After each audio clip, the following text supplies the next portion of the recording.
കേരളത്തിലെ local body elections എല്ലാവരും ആകാംക്ഷയോടെ കാത്തിരിക്കുകയാണ്. ഇപ്പോൾ നിലമ്പൂർ തെരഞ്ഞെടുപ്പ് കഴിഞ്ഞപ്പോഴേക്കും കോൺഗ്രസ് അങ്ങോട്ട് ഉറപ്പിച്ചു ഞങ്ങളാണ് ജയിച്ചിരിക്കുന്നതെന്ന്.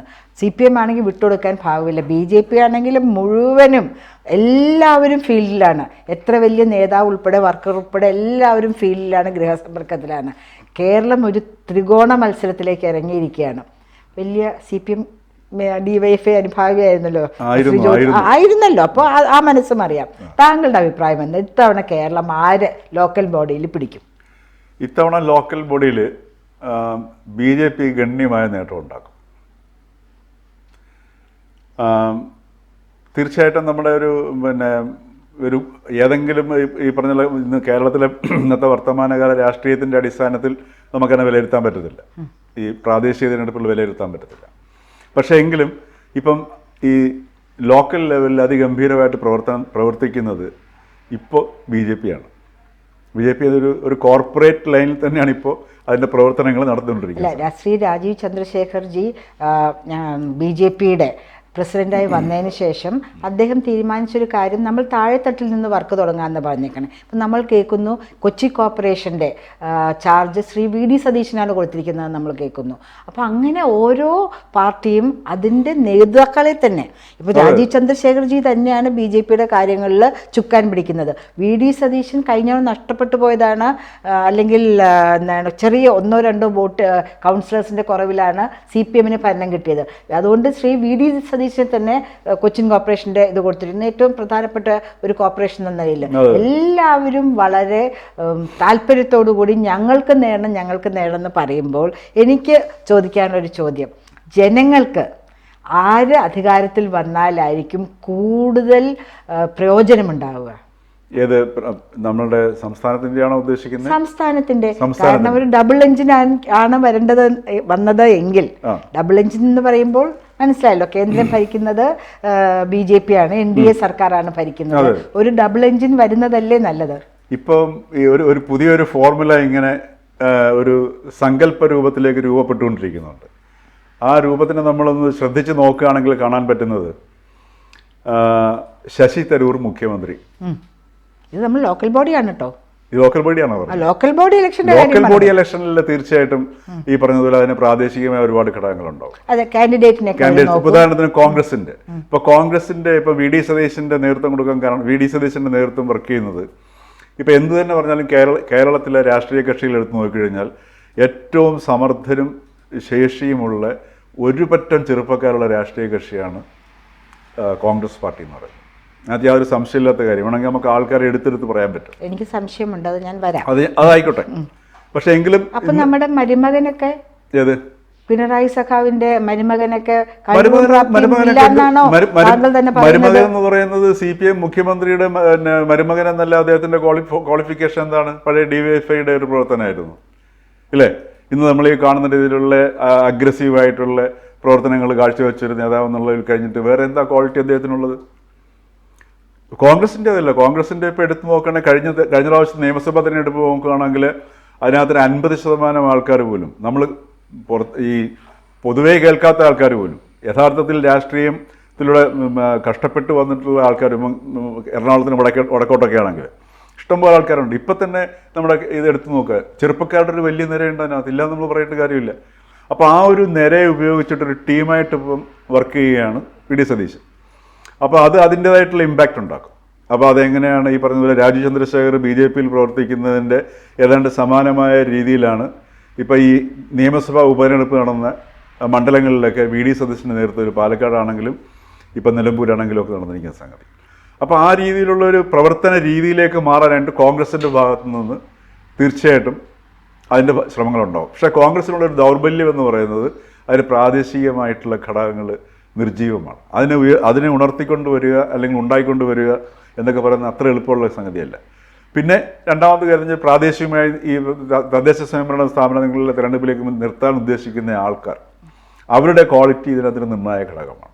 അപ്പോൾ അവിടെയൊക്കെയാണ് പാർട്ടികളുടെ ഈ കാൻഡിഡേറ്റ് സെലക്ഷനിലേക്ക് എത്രമാത്രം ഒരു പ്രൊഫഷണലായിട്ടുള്ള അപ്രോച്ച് എടുക്കുന്നു, അതനുസരിച്ചിട്ടായിരിക്കും നേട്ടം ഉണ്ടാക്കുക. ഇക്കുറി ഈ നേട്ടം ഉണ്ടാകാൻ പോകുന്നത് തദ്ദേശ സ്വയംഭരണ തിരഞ്ഞെടുപ്പിൽ BJP നമ്പർ 1, കോൺഗ്രസ് നമ്പർ 2, അതായത് UDF നമ്പർ 2.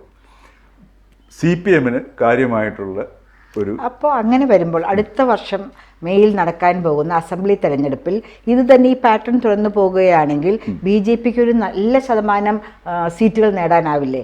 കാരണം ലോക്കൽ ബോഡിയിൽ നമ്മൾ ഒന്നാം സ്ഥാനത്ത് BJP ഒന്നാം സ്ഥാനത്ത് എത്തുന്ന താങ്കൾ തന്നെ ഒന്നാം സ്ഥാനത്ത് എത്തുന്നല്ല ഞാൻ പറഞ്ഞത്, നേട്ടം ഉണ്ടാക്കുമെന്ന് ഞാൻ പറഞ്ഞു. ഉദാഹരണത്തിന് ഈ കഴിഞ്ഞ നിയമസഭ തദ്ദേശ സ്വയംഭരണ സ്ഥാപനത്തിൽ ആ തെരഞ്ഞെടുപ്പിൽ നേടിയ അംഗസംഖ്യയേക്കാൾ കൂടുതൽ, ഈ പ്രാതിനിധ്യത്തെക്കാൾ കൂടുതൽ നേട്ടം BJP ഇത്തവണ ഉണ്ടാക്കുന്നുള്ള യാതൊരു സംശയമില്ല. അതുപോലെ തന്നെ കോൺഗ്രസും നേട്ടം ഉണ്ടാക്കും, ഗണ്യമായ നേട്ടം ഉണ്ടാക്കും. പക്ഷേ CPM ആ നേട്ടം ഉണ്ടാക്കാനായിട്ട് ബുദ്ധിമുട്ട് വരും. ഒരു കാര്യം പറ്റി ഇന്ത്യ മുഴുവൻ സഞ്ചരിച്ച BJPയുടെ ഒരു പ്രവർത്തകൻ എന്ന നിലയിൽ പറയുകയാണ്, എപ്പോഴും ഒരു ഡബിൾ എഞ്ചിനാണ് ജനങ്ങൾക്ക് നല്ലത്. ഇവിടെ ഈ CPM അല്ലെങ്കിൽ കോൺഗ്രസ് ഭരിക്കുമ്പോൾ കേന്ദ്രത്തിൽ BJP ഭരിക്കുന്ന സമയത്ത് അങ്ങോട്ടേക്ക് ആവശ്യങ്ങൾ ചെല്ലുന്നില്ല. പല മിനിസ്ട്രിയിലും പോകുമ്പോൾ അവർ പറയുന്നത് കേരളവും വെസ്റ്റ് ബംഗാളുമാണ് ഒരു റിപ്പോർട്ടും കൊടുക്കാത്തത്. കുറേ അവർ പറയുമ്പോൾ വെസ്റ്റ് ബംഗാൾ കൊടുക്കും, കേരളം അതുപോലും കൊടുക്കുന്നില്ല എന്ന്. ഈ സംസ്ഥാനത്തിൻ്റെ ദുരവസ്ഥ എന്ന് തന്നെ ഞാൻ പറയും. ഇപ്പോൾ എന്തൊക്കെ ഗിമിക്സ് കാണിച്ചാലും നടന്ന് സഞ്ചരിക്കുന്ന ഒരു വ്യക്തി എന്ന നിലയ്ക്ക് എനിക്കറിയാം ഇവിടെ ഒന്നും ശരിയല്ല. ജനങ്ങൾക്ക് കാനയിൽ വീഴാണ്ട് നടക്കാൻ പറ്റില്ല. സ്ലാബിൽ മൂക്കടിച്ച് പോത്തീസിൻ്റെ മുമ്പിൽ വീണതാണ് ഞാൻ കഴിഞ്ഞ ആഴ്ച. കൗൺസിലറാണ് ഞാൻ കേട്ടോ. അപ്പോൾ ഇങ്ങനെ ഒന്നിനും നമുക്ക് ഫണ്ടില്ല, യാതൊരു തരത്തിൽ പുരോഗമനമില്ല, നാക്ക് കൊണ്ട് ഉപജീവനം നടത്തുന്ന ഒരു അവസ്ഥയിലേക്ക് കേരളം താഴ്ന്നിരിക്കുന്നു. ഇപ്പോൾ നമുക്ക് പറയുകയാണെങ്കിൽ ഒരു ഇത് വന്നു, VD സതീശൻ മുഖ്യമന്ത്രിയായാൽ ആകുമോ? ഇത് കോൺഗ്രസിൽ നിന്നാര്? അതിൽ പിണറായി സഖാവിന് 2ാം സ്ഥാനമാണ് CPMകാരുടെ ഇടയിൽ. ശൈലജ ടീച്ചറിന് 24% കിട്ടിയപ്പോൾ പിണറായിക്ക് കിട്ടിയിരിക്കുന്ന 19%. അതായത് കേരളം അദ്ദേഹത്തോടൊപ്പമില്ല. മരുമകൻ ചിഹ്ന മുഖ്യമന്ത്രിക്ക് കിട്ടിയിരിക്കുന്നത് 4-5% അല്ലേ?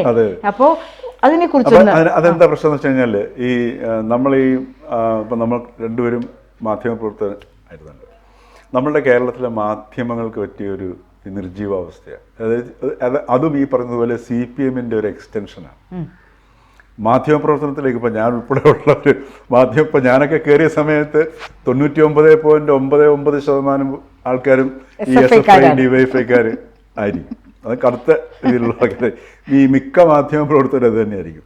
പിന്നെ ഈ മാധ്യമപ്രവർത്തകരുടെ പൊതു സ്വഭാവം എടുത്ത് നോക്കിക്കഴിഞ്ഞാൽ എല്ലാം പാശ്ചാത്യമാണ്. ഇപ്പോൾ ഫോർ എക്സാമ്പിൾ നമ്മൾ ഡെമോക്രസിയുടെ ഇപ്പോൾ ഉദാഹരണത്തിന് VS അച്യുതാനന്ദൻ്റെയും ഗൗരിയമ്മയുടെയൊക്കെ അവരോടൊക്കെ നമ്മൾ പണ്ട് സംസാരിക്കുന്ന സമയത്ത് അവരുടെ പഴയ തിരുവിതാംകൂറിലെ കാര്യം സംസാരിക്കുമ്പോൾ അവർ പെട്ടെന്ന് സംസാരിക്കുമ്പോൾ ജനാധിപത്യം എന്നുള്ള വാക്കുകളിൽ ഉപയോഗിക്കുന്നത്, ജനായത്തം എന്നുള്ള വാക്കാണ് ഉപയോഗിക്കുന്നത്. ജനായത്ത സർക്കാരിന് വേണ്ടിയിട്ടുള്ള പോരാട്ടം എന്നാണ് ഉപയോഗിക്കുന്നത്. ഇപ്പോഴും പ്രായം ചെന്ന ആൾക്കാർ അങ്ങനെ ഉപയോഗിക്കുന്നത്. പക്ഷെ നമ്മളെല്ലാവരും ജനാധിപത്യം എന്ന് ഉപയോഗിക്കുന്നത്.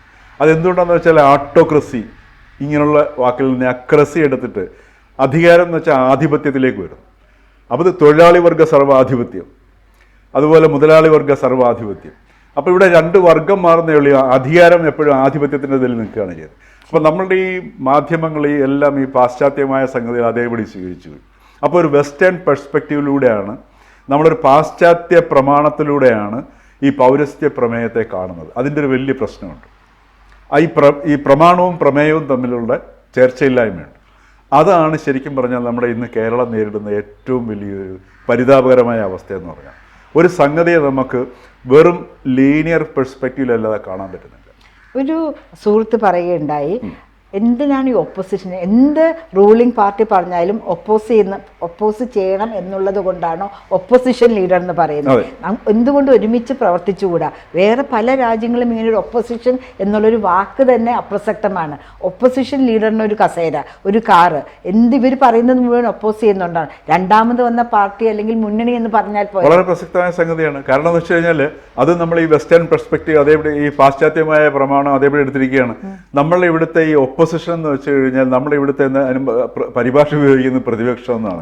പ്രതിപക്ഷം എന്നുള്ളത് ശരിയല്ല. പക്ഷം എന്ന് പറഞ്ഞ ഒരു വശമാണ്. 2 ചിറകുകളാണ് വേണ്ട സംഗതി. അതുകൊണ്ടാണല്ലോ പക്ഷി എന്നുള്ള വാക്ക് വരുന്നത്. അപ്പൊ ഈ പ്രതിപക്ഷം എന്ന് പറഞ്ഞു കഴിഞ്ഞാൽ, ഇപ്പൊ ഞാനിപ്പോ ഒരു സംഗതി എടുക്കുന്ന സമയത്ത് എൻ്റെ സ്ഥാനത്തേക്ക് താങ്കൾ വന്ന് നിന്നിട്ട് വേറൊരു കാഴ്ച കാണുകയാണ് ചെയ്യുന്നത്. അപ്പൊ എൻ്റെ ഉള്ളിൽ തന്നെ മറ്റൊരു കാഴ്ചയായിട്ട് താങ്കൾ മാറുന്നു, അതുപോലെ ഞാനും മാറുന്നു. ഇതിനെയാണ് ഈ പ്രതിപക്ഷ കാഴ്ചപ്പാടെന്ന് പറയുന്നത്. പക്ഷെ നമ്മൾ ഈ ഒപ്പോസിഷൻ എന്ന് പറഞ്ഞിട്ട് അതിനെ എല്ലാത്തിനെയും എതിർത്തില്ലെങ്കിൽ ഇപ്പം മാധ്യമങ്ങളുടെ ചർച്ച എടുത്ത് നോക്കുക, ഇങ്ങനൊരു പ്രതിപക്ഷമുണ്ടോ എന്നാണ് ചോദിക്കുന്നത് ഇവിടുത്തെ വലിയ മാധ്യമ പുലികളൊക്കെ ചോദിക്കുന്നത്. അതെ. അപ്പോൾ സാർ ഞാനൊരു കാര്യം ചോദിക്കട്ടെ, VD സതീശന് 34%, KK ശൈലജയ്ക്ക് 24%. ആരായിരിക്കും താങ്കളുടെ അഭിപ്രായത്തിൽ നല്ല മുഖ്യമന്ത്രി? ശൈലജയായിരിക്കും നല്ല മുഖ്യമന്ത്രി. 24% കിട്ടിയാളോ? അതല്ല മുഖ്യമന്ത്രി ആഗ്രഹിക്കുന്നില്ല. അല്ല, മുഖ്യമന്ത്രി എന്ന നിലയിൽ നോക്കുകയാണെങ്കിൽ അതിന്റെ അല്ല, ആരായിരിക്കും മുഖ്യമന്ത്രി എന്നുള്ളത് വെച്ചിട്ടുണ്ടോ. അപ്പം ഈ ഒരു ശൈലജ ആയതിന്റെ കാരണം എന്ന് വെച്ച് കഴിഞ്ഞാൽ അവരൊരു CPM കാരി ആയിട്ട് പോലും അവരുടെ ആ ഒരു വ്യക്തി എന്ന നിലയിൽ അവരുടെ സ്ത്രൈണഭാവം പൂർണ്ണമായിട്ട് നശിച്ചിട്ടില്ല. ശൈലജ CPM കാരി ആയിട്ട് പോലും ആ ഒരു സ്ത്രീയിലെ സ്ത്രൈണത പൂർണ്ണമായിട്ടും അവരിൽ നശിച്ചിട്ടില്ല. ഈ കേരളത്തിന്റെ പ്രശ്നം എന്ന് വെച്ച് കഴിഞ്ഞാൽ നമ്മളുടെ ഈ സ്ത്രൈണത എന്ന് പറയുന്ന ആ ഒരു ഭാവം പൂർണ്ണമായിട്ട് ചവച്ച് അല്ലെങ്കിൽ മെതിക്കപ്പെട്ടു പോയൊരവസ്ഥയായി. ഈ സ്ത്രൈണത എന്ന് പറഞ്ഞാൽ സ്ത്രീക്ക് മാത്രം അവകാശപ്പെട്ട സംഗതിയല്ല, കാര്യം അതൊരു ക്വാളിറ്റിയാണ്. ആ ക്വാളിറ്റിക്ക് ലിംഗമില്ല. അപ്പോൾ അതുകൊണ്ടാണ് ഞാൻ പറഞ്ഞത്, അവർക്ക് ഒരു ഈ പറഞ്ഞതുപോലെ CPM കാരിയാണെങ്കിൽ പോലും ഒരു മനുഷ്യൻ്റെതായിട്ടുള്ള കുറേ സ്വഭാവങ്ങൾ അവശേഷിക്കുന്നു. അതുകൊണ്ടാണ് ഞാൻ പറഞ്ഞത്. ഗൗരിയമ്മയെ ആശിപ്പിച്ചു, സുശീല ഗോപാലിനെ ആശിപ്പിച്ചു, ശൈലജ ടീച്ചർ ആവുമോ എന്ന് സംശയം നോക്കിയപ്പോൾ സ്ഥാനം തന്നെ കൊടുക്കാണ്ട്. താങ്കളുടെ ചോദ്യം ആയാൽ എന്നുള്ളതാണ് ചോദ്യം. ശൈലജ ടീച്ചർ ആവില്ല എന്നുള്ളത് തന്നെയാണ് ഞാൻ പറയുന്നത്. അപ്പൊ സംശയം തീർന്നില്ല. അപ്പൊ സ്ത്രീകൾക്ക് യാതൊരു തരത്തിലുള്ള പുരോഗതിയും ഉറപ്പാക്കാത്ത അല്ലെങ്കിൽ നൽകാത്ത ഒരു പാർട്ടിയാണ് CPM എന്ന് പറയുകയാണെങ്കിൽ താങ്കൾ അതിനോട് ചേരുന്നു? അതിന് സംശയം എന്താണ്? അവർക്കൊരു സംശയമില്ലല്ലോ. കാരണം CPM എന്ന് പറയുന്നത് മസ്കുലിൻ അല്ല കേട്ടോ, അത് മനസ്സിലാവും. മസ്കുലിനിറ്റി എന്ന് പറഞ്ഞു കഴിഞ്ഞാൽ ഫെമിനിനിറ്റിയെ കംപ്ലീറ്റ് ഉൾക്കൊള്ളുമ്പോഴാണ് മസ്കുലിൻ ഭാവത്തിലേക്ക് പോകുക. ഇത് വെറും മെയിലാണ്. ഇപ്പം നമ്മൾ ഇപ്പം ആനിമൽസിനായിട്ട് ചേർത്തിട്ട് മസ്കുലിൻ എന്ന് പറയാറില്ലല്ലോ. ഇല്ല, ഇത് ഒരു മെയിൽ സ്വഭാവമാണ് ആർക്ക് CPM എന്നുള്ളത്. അതുകൊണ്ടാണ് ഈ സംഭവിക്കുന്നത്.